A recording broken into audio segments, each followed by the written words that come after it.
Cowboys and Jets Sunday at noon. Our pregame at 9, and Jake Ferguson joins you now here on The Fan. Good afternoon, sir. How the heck are you? I'm doing well. How are you guys doing? We're doing great. I guess that tie, it made us excited because you guys went out there and put all that points on the defense. How'd that tie treat you?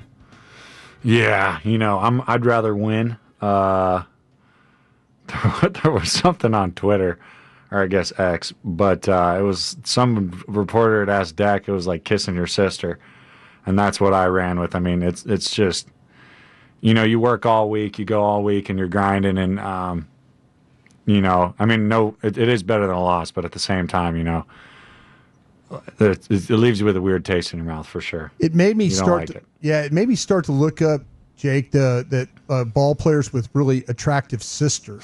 I fell down that rabbit hole. I think Brady Quinn. I don't know. Maybe there's some other players that have really good looking sisters, but it was a bad rabbit hole there for a little bit. What are your thoughts on that, Jake? Yeah. What was your that's thoughts? interesting. That's interesting. Yeah. I personally did not do that. I figured you wouldn't. But you are crushing 20 catches combined the last 2 weeks. Back in the end zone last week. Congrats on that. Thank you. How much do you track you're halfway to a career high right now, bro, for catches. Interesting. Yeah, I don't really look at the stats too much. However, I did want to get in the end zone. I always want to get in the end zone. That one meant a lot to me. But, I'm never really looking at the stats too much. I really honestly just focus on, the grade coach gives me at the end of the game, and then, whether we win or lose. Do you have people in your life that have you on their fantasy teams and they're always updating you? Oh, my God. I hate it. Like, that's one thing, like fantasy and like stuff like that. And like, people are like, I got you on my fantasy team. And my go-to now is like, oh, that's a good manager. Like, you're good. You're doing well. Yeah. And then I had a buddy who, it really didn't happen. It only happened like my rookie year. He'd be like, hey, man, like, I need you to get like, I don't even know how fantasy works. I don't even do fantasy. He's like, I need you to get X amount of points. And I go, listen, if you keep telling me this, I'm not going to talk to you. Like, it's stressing me out. Like, you're one of my boys. I talk to you a lot, but I do not need to hear this from you. So, it's crazy. And I know that fantasy stuff is crazy, so I try to stay out of it. Hey, Jake, if I could circle back on your touchdown, though, when you kind of widened on the play, were you looking inside at McKinney, and when he didn't move, you knew you had a touchdown? No, I did a lot of scouting on their defense, and then just knowing what they'd run down in the red zone. And sure, I think I honestly think as soon as I lined up, I knew, all right, this ball's coming to me. Yeah, just make a play on it. Gotcha. And that honestly happens quite a bit more than you'd think. Right. Like, you see it covered, and it's like, all right, this should be mine right here. Right. So honestly, that was going through my head. Honestly, as soon as he called the play, I was like, all right, I'm scoring. Yeah. I just thought when you kind of motioned I was thinking, man, he just widened a little bit to give himself some room to get inside there. But it was a hell of a play. I mean, great job of you kind of getting it done. I appreciate it. Yeah, I love being able to move guys with my demeanor and my body language and stuff like that. So it's nice. What goes through your mind, like when you break the huddle and then you realize it's a pass play and you're set up to block Micah one-on-one? Like, you just want to tell Shoddy to go off himself? No. I could have. No. That's not on anybody. First of all, I should have won that. I've won one-on-ones against him in practice several times. Hell yeah, you have. Yeah, that was just he dove down a little bit, and I fell for it and forgot how, which I should never have forgot how athletic and slippery he was. Yeah. And don't get me started on those Green Bay jerseys. You can't even grab a hold of those dusters. Yeah. But he just slipped off, and then, that's one I wish I could get back 100%. Jake, I worked in Green Bay. I think they use silicone. Yeah, what's going on? They got different jerseys? They make them. They're the old school. Oh no, yeah. They make them up in Ripon, Wisconsin. Yeah. I don't know why I know that. It's because I'm a Wisconsin. I have no idea. Yeah. But they're like, it's like they weld them to the pads. Like they're tiny, and you can't get a grip on them or grab them at all. Yeah, that equipment man Brian Nearing is pretty good. But yeah, back in the day, the Reggie White days, we had some silicone going on up there. It's stuff to keep the shoes clean. In the bottom of them. Yeah. Yeah, we were kind of doing whatever it took up there for a little bit. Yeah. Yeah. Speaking of the scouting on your own, like what goes into that? How do you do it? Are you home on an iPad? Do you have a film room for that? And how much extra can you harvest beyond what the team kind of scouts up and shows you during the week? Yeah, so we all get iPads and stuff like that. I don't know if you guys know I almost think every NFL team gets an iPad. But there's huge fines if you lose them, huge fines if you come to meetings and they're not charged or something like that. But yeah, just going home, going on the iPads. I usually watch the game immediately after the game, and kind of go into the next Monday, talking to the coach with my thoughts and stuff like that, and then also self scout, and then all throughout the week, obviously watching film. But so yeah, all your cut-ups are on that thing too? All the cut-ups, all your red zone stuff, everything? Everything, yeah. Everything so you need, wow. Yeah, so each day installs go in. Like there's an app for your playbook. There's an app for like the film itself. Right. And then there's a couple other apps, but like I honestly only go on the film and the playbook app. And it's got like the coaches here can type some stuff up.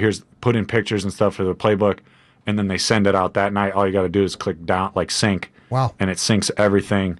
And so like, let's say tomorrow we're doing red zone, which we are. So tonight the coaches will all be working. They'll put in red zone. And then like usually Coach Lunda Wells will text us and be like, all right, cut-ups are on your iPad. Like go check them out.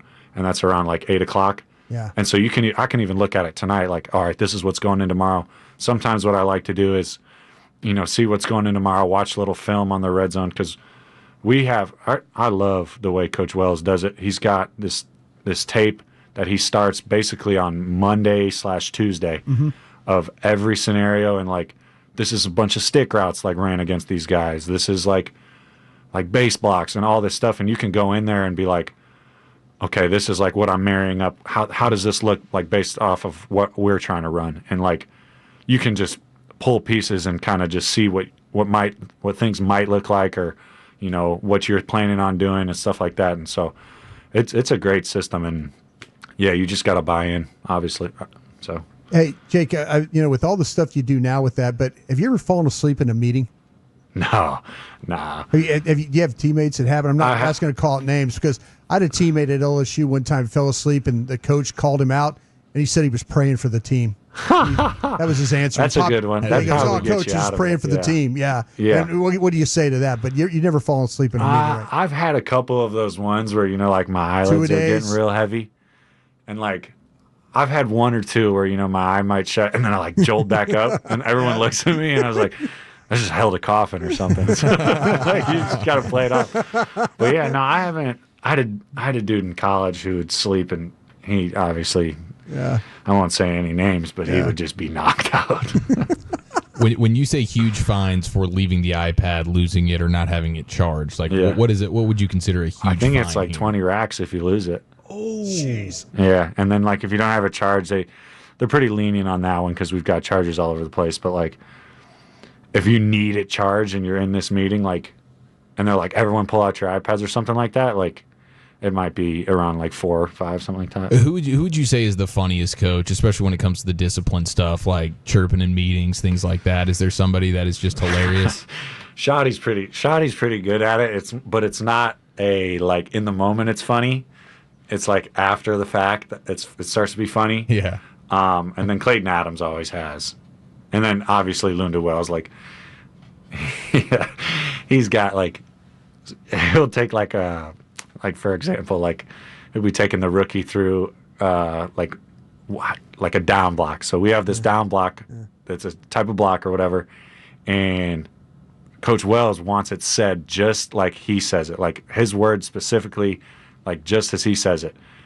And the rookie, I'll call him out, Rivaldo Fairweather, was finally starting to get it, and he'll be like, if he stutters at all, if he says it in the wrong order, if anything, we don't hear anything behind us, because Dub sits behind all the guys, and we all look back, and he looks like he's sleeping.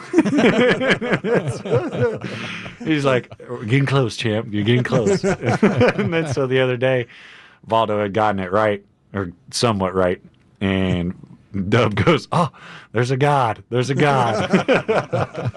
Hey, how about his wardrobe selection though? Linda Wells, like he's a pretty stylish dresser, man. Oh yeah, he's dialed in. He's always dialed really in. dialed in on his clothes. He only wears all black though. Yeah, I know, Johnny Cash look for sure. Yeah, so I'll try to bring in like some clothes for the guys. Like if I get some like Under Armour will send me some stuff. Yeah, and like I'll try to give it to him. He's like, "Oh, it's not black. I don't want it. I don't want it." All right. Do you take pride in your your attire showing up to the game, like that whole walk-in deal? I mean, I don't too much. If I could come in sweats every single day, I would. Respect. But my girl Haley loves picking out my outfits, and then Lunda Wells, he takes it makes sense, you know what I mean? Because Sure. it's business, so you got to look sharp. I understand that. Jake Ferguson show here with you on 105.3 The Fan. What do you think about the way that Dak handled the pressure against Green Bay? That was just amazing to watch from our Doesn't end. surprise me. You know what I mean? The way that dude works, the way he, he's the first one in the building, last one out. He's always doing some sort of work. The way he leads this team, but then on the same like when he's off the field and outside of the facility, like the kind of guy he is, and like. Honestly, it pisses me off when people talk crazy on him. It makes me just want to fight him. Drives me nuts. But like I don't understand how you could not like the dude, because the way he works and the way he loves the game, you can see it, and how hard he works. And then off the field, he's one of the most stand-up guys ever. All right, you said fight. You get one teammate to have your back in a fight. Who's the guy? Probably Tyler Smith. Yeah, I'd probably say T Smooth. Amongst the leaner guys, it sure seems like George Pickens knows what to do in a situation. Yeah, I mean, yeah. I don't know if I'd want George, because if there was like, if it's 2 on like, call it like 5. yeah. I'd be ended up fighting 4 of them, and George is just beating the living life out of the other one. Yeah, he got real personal with the other one. I'm like, George, help me out. So I don't know. Jake, my final question here for you. Maybe you're used to this stuff. You mentioned Under Armour earlier, and if you Google Jake Ferguson right now, it's a story about your fiance Haley Cavender perfectly mimicking the Fergie Fresh for the Under. Is this a trend that they're doing on social today? Yeah, so we're an Under Armour household, actually. So she's signed with Under Armour, her and her twin sister Hannah, and then I'm also signed. I recently just signed with Under Armour this past off season. So yeah, we're Under Armour household. So they like copying me. So Now, do you copy them? Do they recruit you for videos? Are you up for those? I haven't done any yet. That was the first one, and they just showed me that. I was dying laughing because they're funny. They had her and they had Haley in a full Wisconsin padded uniform. I was dying. Yeah. That was funny. All right, we do have a question from one of the Tolos here, and they're curious about if you enjoy the state fair shenanigans. I'm going to say something, and you guys are not going to be happy. Uh-oh. I've never been. Never been. Yeah, I see all the grub everywhere, and it drives me nuts because I want to try it, but I've just never been. Is it because it's in season? It's just in season, and then like Mondays I'm usually winding down, and we sometimes have meetings and stuff, and then Tuesdays I'm just like recovering. Like I don't know if you guys remember in fall camp when all love to K9, but when Kenneth Murray hit me, I don't know if you saw that video.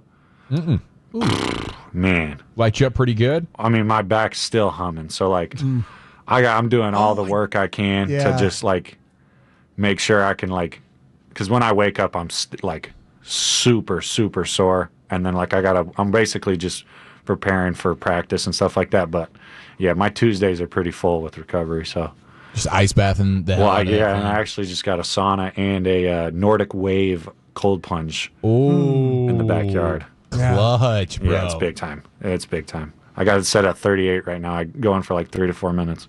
You're an animal. It makes sense, Jake, because you're big time. We appreciate you every Thursday at 5:20 here on The Fan. Have fun up there in New York. Give them hell. We'll be pulling for you. Appreciate you guys.